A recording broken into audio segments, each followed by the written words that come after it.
João Salomão, o processo foi suficientemente transparente para não ter havido aqui algum desconforto entre os moçambicanos, até porque houve uma saída de pessoas entre 75, 76, 77 e que ainda eram proprietários de imóveis em Moçambique. Foi transparente. Eu considero que o processo foi transparente, foi claro. A decisão foi de nacionalização dos imóveis de rendimento. Sim. E há moçambicanos que tinham imóveis de rendimento e a data da nacionalização eles tiveram a oportunidade de optar por ocupar um dos imóveis que eles tinham antes no mercado, que tinham antes em rendimento, como sendo imóvel da sua habitação. Isso foi feito e não tenho conhecimento de casos significativos ou casos de alguém cujo imóvel tivesse sido indevidamente tomado pelo Estado. Quem tinha mais do que um imóvel e tenha ficado, não tenha saído de Moçambique, tenha mais de um imóvel porque era de fonte do seu rendimento, ainda assim perdeu o imóvel. Sim. Esse é o aspecto que convém ter claro. Vamos dizer, uma família tinha 10 imóveis. Ocupava um dos imóveis ou não ocupava um dos seus imóveis. Os 10 imóveis, vamos supor que estavam no mercado. Esses 10 imóveis estariam nacionalizados. E o proprietário desse imóvel, o anterior proprietário, tinha o direito legal de dizer: eu estava a ocupar um outro imóvel em que eu era inquilino, por exemplo, e eu opto por passar a ter como meu inquilino, como meu imóvel de habitação, um dos imóveis que antes estava no mercado. Uhum. Esse direito existia, foi respeitado. Sim, 10 imóveis, neste exemplo que nós estamos a considerar, 9 imóveis seriam nacionalizados e um imóvel seria aquele Mas imóvel. Mas mesmo tendo a titularidade desses imóveis, ou eventualmente tenha despendido os seus próprios recursos para construir esses imóveis, portanto, e não saiu de Moçambique, ficou, ainda assim perdia aqueles imóveis a favor do Estado. Não, Floriberto, o que nós estamos aqui a fazer é explicar, o que eu estou a tentar fazer é explicar o conteúdo da lei de nacionalização de imóveis. É essa. Esse é que era o conteúdo. Ok. Sim. Portanto, mas há casos particulares que aconteceram, que foram respeitados. No caso aqui da cidade de Maputo, tem a cooperativa CUP, essa não sofreu, não foi tocada. Sim. Vou explicar. A CUP, como é conhecida, é uma cooperativa com os seus sócios de habitação. A CUP construía imóveis que eram ocupados pelos cooperativistas. Alguns dos cooperativistas já tinham concluído o pagamento de seus imóveis, eram titulares desses imóveis e esses imóveis, por alguns desses cooperativistas, tinham sido colocados no mercado. Esses imóveis, como imóveis de rendimento, é que estavam sujeitos à nacionalização. Mas a cooperativa, a CUP, não foi nacionalizada. A CUP pode continuar a exercer o seu papel de cooperativa De habitação. habitacional. Sim. Vamos falar um pouco do momento em que entra como membro do governo. Em 1987 foi nomeado ministro da Construção e Águas. O que é que encontrou, o que é que teve que melhorar? Encontrei um ministério pujante, um ministério funcional e, naturalmente, como em qualquer instituição, aspectos que qualquer indivíduo entrado, vindo de fora, consegue pensar e presumir que podem ser feitos alguns ajustamentos, como é normal. Como é normal. Mas devemos ter presente que em 1987 estava a começar o programa de reabilitação económica, que mais tarde foi designado Programa de Reabilitação Económica e Social. E um dos ângulos do Programa de Reabilitação Económica e Social foi a redução do papel do Estado na gestão das empresas. O Ministério da Construção e Águas geria cerâmica, geria pedreiras, geria unidades fabris pequenas e grandes. E não é papel do Ministério fazer tal gestão. E a decisão que foi tomada a nível do Governo da República de Moçambique é de privatização das unidades que estavam em cada uma das unidades, em cada um dos ministérios, e nós, no Ministério da Construção e Águas, levamos a cabo, tal como outros ministérios, o processo de privatização, de alienação das unidades fabris. E isso permitiu aliviar grandemente o Ministério, deixando de ter a responsabilidade de intervenção na gestão de unidades económicas.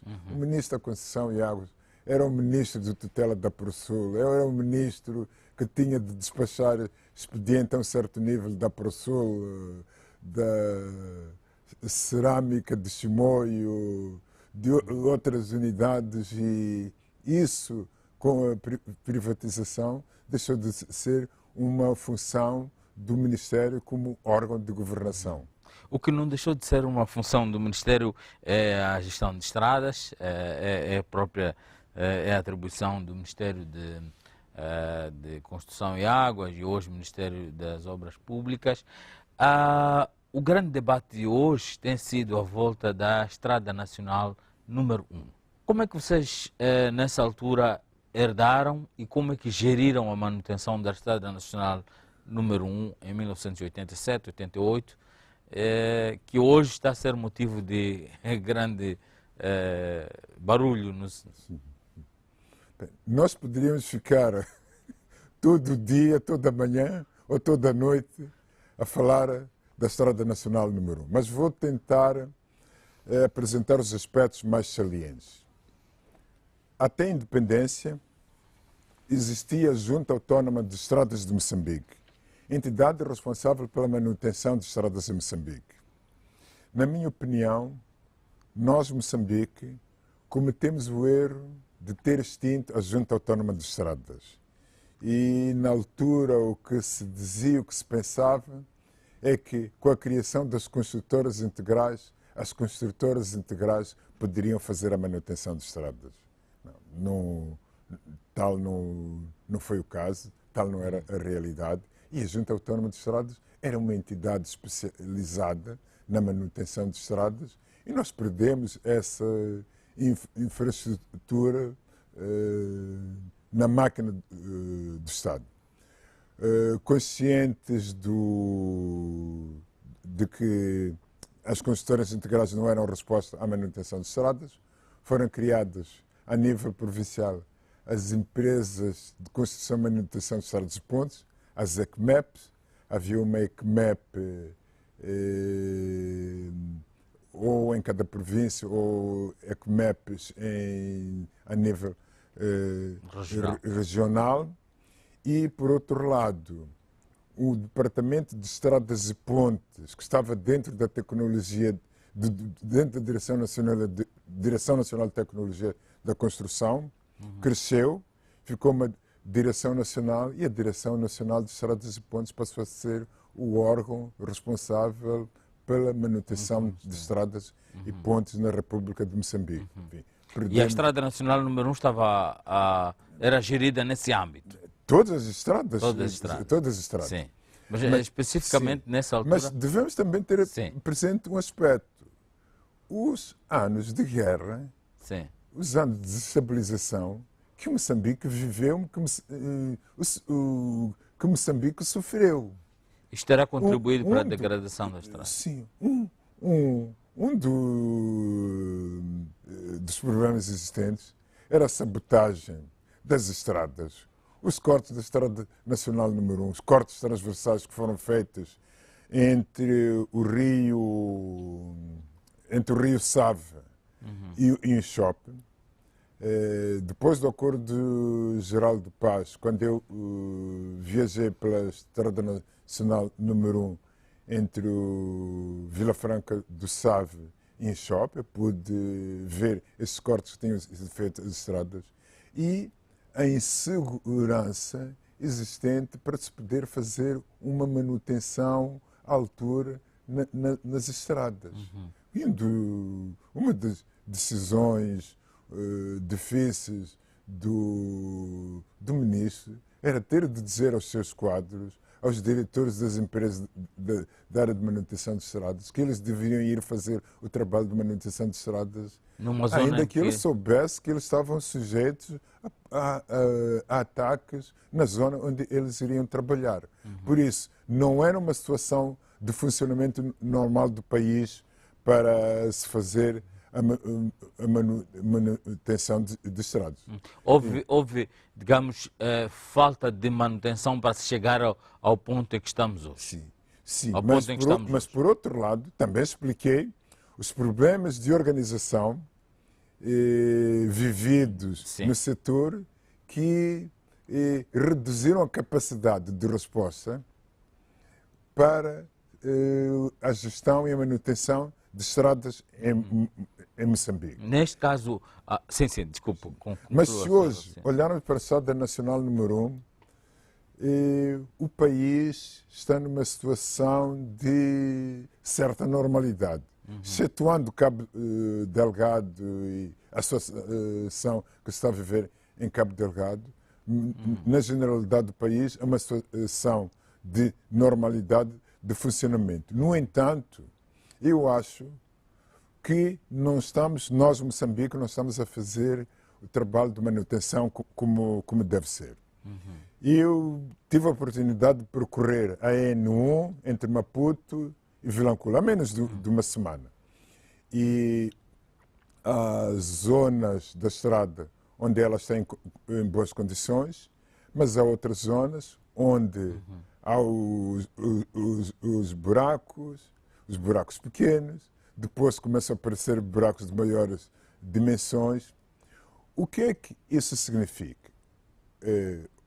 Olhando para a manutenção das estradas, a estrada, o piso de uma estrada tem uma camada de desgaste, uma camada que é colocada sobre a base da estrada. Essa camada de desgaste deve ser reposta de tempos em tempos. Quando nós não fazemos a reposição da camada de desgaste, o que está a acontecer é que a camada de desgaste é destruída, é eliminada e a base começa a ser atacada. É o mesmo que nós termos uma casa em que está a chover. Está a chover porque o telhado não está em condições. E nós não reparamos o telhado. Não reparamos o telhado, chove dentro de casa e os bens que se encontram dentro de casa, como as mesas, cadeiras, os sofás, começam a apanhar chuva e a ser estragados. Um dos pontos que têm sido referidos é de que não há dinheiro, e acredito que sim, não há recursos para fazer a manutenção de estradas. Mas o certo é que a inexistência de recursos que nos tem levado a adiar a manutenção de estradas significa o seguinte, voltando ao exemplo da casa onde está a chover. Não reparo o telhado da minha casa, alegadamente porque não tenho dinheiro para reparar o telhado da minha casa. E digo que estou à procura de dinheiro, estou à procura de financiamento para poder reparar o telhado. Mas no dia em que eu for reparar o telhado, não só é o telhado, tem de substituir os móveis, tem de substituir os sofás, tem de substituir a mesa. Muito mais caro. Ou seja, a manutenção é muito mais cara. Já não é uma mera manutenção, é reabilitação. E é isso que está a acontecer na Estrada Nacional número 1. Sim. O fato de nós estarmos a adiar Sim. a manutenção da Estrada Nacional número 1 tem como consequência que no dia em que se pega na estrada, num certo troço de estrada, para fazer essa manutenção é mais dispendiosa do que teria sido se nós tivéssemos feito a manutenção atempadamente. Mas na época em que o engenheiro João Salomão foi ministro, chegou-se a pensar, por exemplo, na ideia de uma estrada alternativa à Estrada Nacional número 1, que fosse paralela, que fosse desviada, já que se sabe que a Estrada Nacional número 1 ela faz um percurso quase que pela costa e não faz literalmente, não corta o país literalmente direto, que se calhar seria muito menos longa. Não se considerou, e mesmo hoje não penso que faça sentido considerar uma estrada alternativa à Estrada Nacional número 1. Ou seja, nós não conseguimos manter a Estrada Nacional número 1 e não podemos pensar em construir uma estrada alternativa. Sim. Vamos manter a Estrada Nacional Sim. número 1, Sim. vamos fazer a manutenção atempadamente, vamos evitar as situações em que, pelo fato de nós não estarmos a fazer a manutenção, chegamos ao extremo em que temos de fazer obras de reabilitação, que custa muito mais. Por outro lado, uma estrada que não está em condições é uma estrada que contribui também para a sinistralidade rodoviária. Sim. E eu gosto de conduzir e... Mas...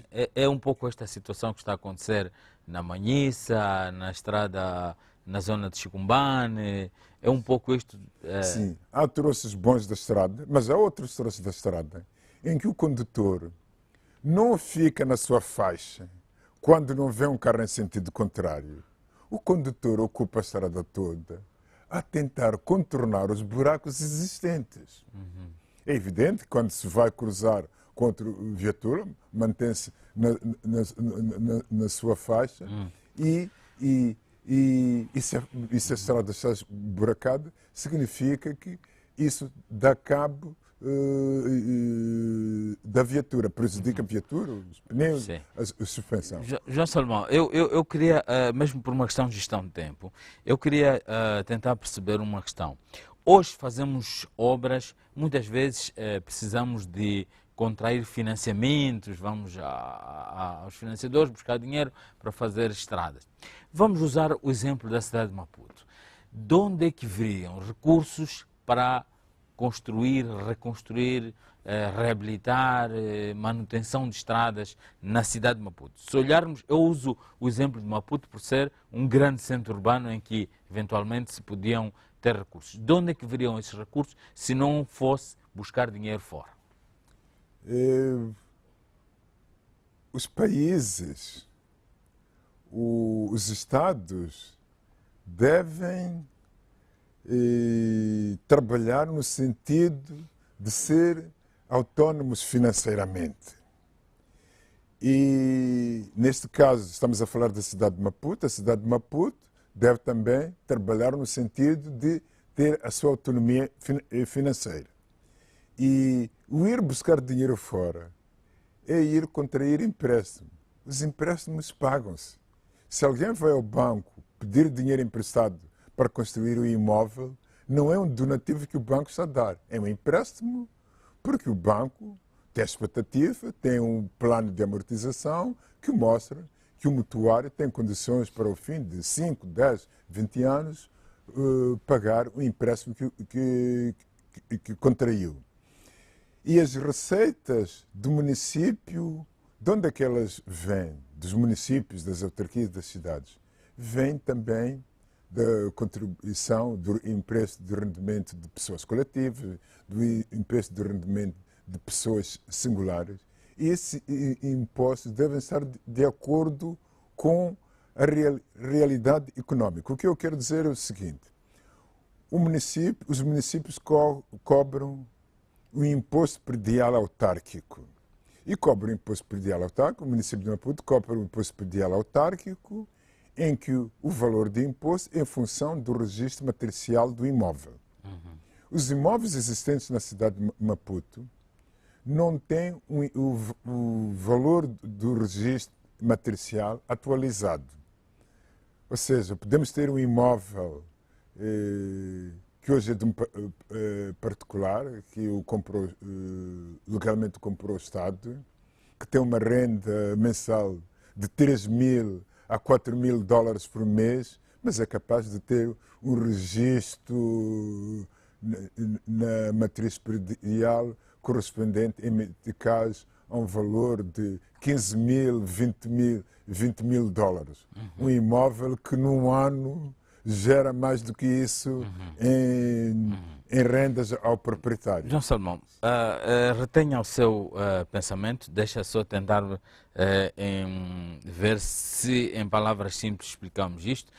As pessoas compraram as casas a um preço de 15.000 meticais. Pagaram ao Estado durante 10 anos 15.000 meticais. É aquele valor que a casa tem. Hoje a casa está arrendada a terceiros, já há um valor a 3.000 dólares, 4.000 dólares, e ele não está a pagar ao Estado o valor correspondente ao que ele ganha hoje. Seria isso? Bem, ele está a pagar o valor que está definido como imposto predial autárquico. Sim. O que eu estou a dizer é que o município de Maputo, os municípios, não fizeram uma atualização do valor do imposto predial autárquico. Mas posso também pegar num outro caso. A manutenção de estradas. A manutenção de estradas deve ser paga pelos utilizadores das estradas. Mas, neste caso, está a dizer que, por exemplo, Maputo seria uma cidade com autonomia financeira suficiente, se cobrasse tudo o que tinha que cobrar, faria manutenção de estradas. Haveria capacidade? Não sei se teria capacidade plena, mas certamente teria mais capacidade para fazer a manutenção de estradas para a qual hoje a cidade de Maputo parece não ter as receitas necessárias. Ok, estamos mesmo a gerir o tempo. Esta questão de não estar a gerir as receitas necessárias, Não estar a gerar as não receitas. estar a gerar as receitas necessárias, é porque, na sua opinião, está a haver fuga ou está a haver falta de capacidade de cobrar, de ir buscar essas receitas? As pessoas, os cidadãos, os moradores da cidade de Maputo estão a pagar o imposto predial autárquico correspondente ao registro matricial. Não estão a fugir, estão a pagar o valor definido. E o que eu estou a dizer é que o valor definido é um valor desatualizado. João Salmão, há poucos dias vimos o Presidente da República a apresentar medidas para estimular a economia e tal, e pouco tempo depois vimos reações da sociedade. Um certo segmento da sociedade a defender a ideia de baixar impostos. Vimos a questão do IVA, que baixou 1%, vimos e tal. Será que estas pessoas não estão conscientes disto? De que se baixarmos impostos, vamos deixar de ter capacidade de fazer manutenção de estradas, deixar de ter capacidade de contratar professores, contratar mais militares, gerir a questão do conflito. Há este binômio aqui, entre a prestação de serviços públicos versus impostos. Qual é a sua opinião? Sim, eu não tenho Assim, mandato do ministro Max Tonella, ministro da Economia e Finanças, naquilo que eu estou aqui a dizer. Sim, mas eu estou a falar como cidadão, a olhar para os números, a olhar para a realidade.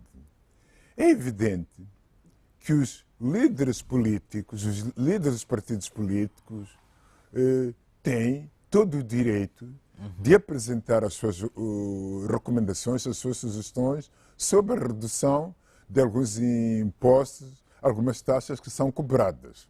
Mas aquilo que eles também devem fazer é o seguinte: quando dizem que o IVA deve ser reduzido de 17% para 12% ou deve ser eliminado, quando dizem que os impostos devem ser reduzidos, eles devem também, ao mesmo tempo, para serem coerentes, dizer com a redução destes impostos vai entrar menos tanto nos cofres do Estado. Aliás, o próprio Presidente da República poderia ter dito, com essas medidas que anunciou, qual seria a redução das receitas do Estado com essas medidas de alívio perante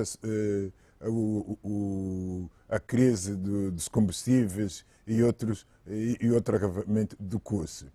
Assim, dizer com menos dinheiro que entra nos cofres do Estado, dizer se o governo deve recrutar menos professores, se deve construir menos escolas, se deve ter menos pessoal para a saúde. Ou seja, não se pode ter, os ingleses dizem no free lunch, não se pode ter benefícios sem os correspondentes custos, sem o correspondente pagamento.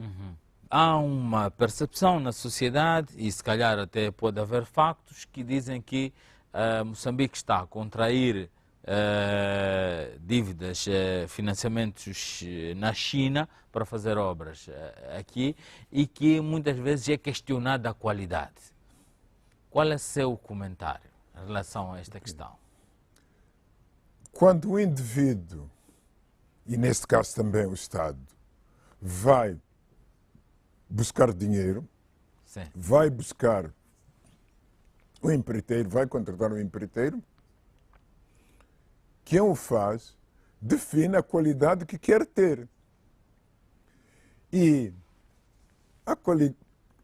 a China é um país que hoje está a testar um avião a jato para ser comercializado. A China é um país que hoje tem veículos espaciais para irem à Lua. A China é um país que tem tecnologia, que tem capacidade. E quando nós vamos à China comprar os serviços, nós temos de dizer qual é a qualidade dos serviços que nós queremos comprar. Queremos serviços de primeira, queremos serviços de segunda. Vejamos serviços de primeira que nós temos vindos da China. E a estrada circular. A estrada circular é uma bela estrada. Uma estrada em boas condições, boa qualidade. E contraste isso com as beneficiações que foram feitas a certa altura no prolongamento da de Júlio Nyerere, ou na própria de Júlio Nyerere, em que ao fim de menos de 6 meses havia buracos no prolongamento da de Júlio Nyerere ou na de Júlio Nyerere. Porquê? Por causa da deficiente qualidade. Portanto, é possível ir buscar a República Popular de China qualidade. Para quem já foi Ministro das Obras Públicas, para quem é Ministro, ou melhor, Ministro da Construção e Águas, qual é a sua opinião em relação à questão das portagens? Por que este barulho aqui? É porque talvez nós, Moçambique, não tenhamos feito a gestão mais inteligente do processo de portagem. Em primeiro lugar, as estradas com portagem são introduzidas quando existe uma estrada alternativa em que o indivíduo possa ir do ponto A ao ponto B sem pagamento de portagem. Não é o caso de Moçambique. Nós estamos a ter portagem em estradas em que não há vias alternativas em que se possa ir de A a B sem passar por uma praça de portagem. Mas ainda que fosse isso, se as estradas estiverem em condições, os condutores talvez estejam dispostos a pagar a portagem para ter uma estrada de qualidade. Mas é muito difícil persuadir um condutor a pagar uma portagem numa estrada que não está em condições. E talvez aquilo que devia ter sido feito na introdução das portagens agora devia ter sido pôr as estradas em condições e depois introduzir a portagem. E também houve um erro aqui na estrada circular quanto à portagem. Não se deveria ter esperado 4, 5 anos depois da conclusão da estrada circular para introduzir a portagem. A portagem na estrada circular, se é uma obra nova, deveria ter sido logo depois da estrada circular ter sido aberta ao tráfego. João Salomão, podíamos estar aqui muitas horas e seguramente a nossa conversa, mas em televisão há esta questão da pressão do tempo. Se hoje, pela sua experiência como moçambicano que viu o país nascer e também é uma pessoa que tem um parâmetro de comparação, é verdade que é muito longe do nosso, Estados Unidos, o senhor tem uma vida quase que vive metade aqui, metade lá. Hoje, se lhe chamassem para dar um conselho ao Presidente da República. Sem dizer que estou a responder à sua sugestão de eu poder ser o conselheiro do Presidente da República, que não sou, não eu, o Presidente da República tem seus conselheiros. Deixe-me dar-lhe um exemplo muito simples. Vivo na cidade de Maputo, eu gosto de ir pagar os meus impostos. Vou pagar o meu manifesto. Vou pagar o meu imposto predial autárquico. E aqui na cidade de Maputo, na direção de finanças da cidade de Maputo, no início da Karl Marx.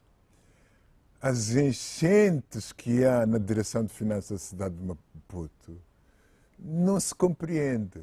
Aquelas pessoas que estão na bicha de pagamento vão entregar dinheiro ao município. E ainda tem que ficar na bicha. Em sentido figurado, deveriam ter uma alcatifa vermelha estendida pelo município. Deveriam ter alguém a dizer, precisa de água, está aqui uma garrafa de água. Porque vão entregar dinheiro ao município. Quando é tão difícil pagar o imposto... O cidadão não vai lá.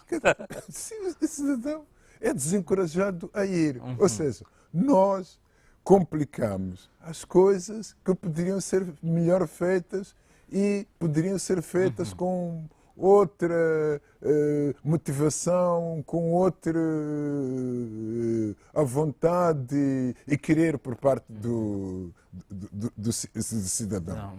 Obrigado então por ter vindo aqui à televisão de Moçambique, ter acedido a este convite. Foi mesmo um prazer tê-lo aqui, este tempo todo de conversa, e desejamos-lhe continuação de bom trabalho e boa reforma. Não é? Goze bastante da sua reforma. Obrigado pelo convite. Obrigado. Foi muito gosto ter estado consigo, ter estado na TVM. Obrigado. Fica assim então esta longa conversa com João Salomão, engenheiro de formação de construção civil, foi ministro de Construção e Águas entre 1987 até 1994. Obrigado então pelo carinho da sua audiência. Continue com a restante programação da televisão de Moçambique.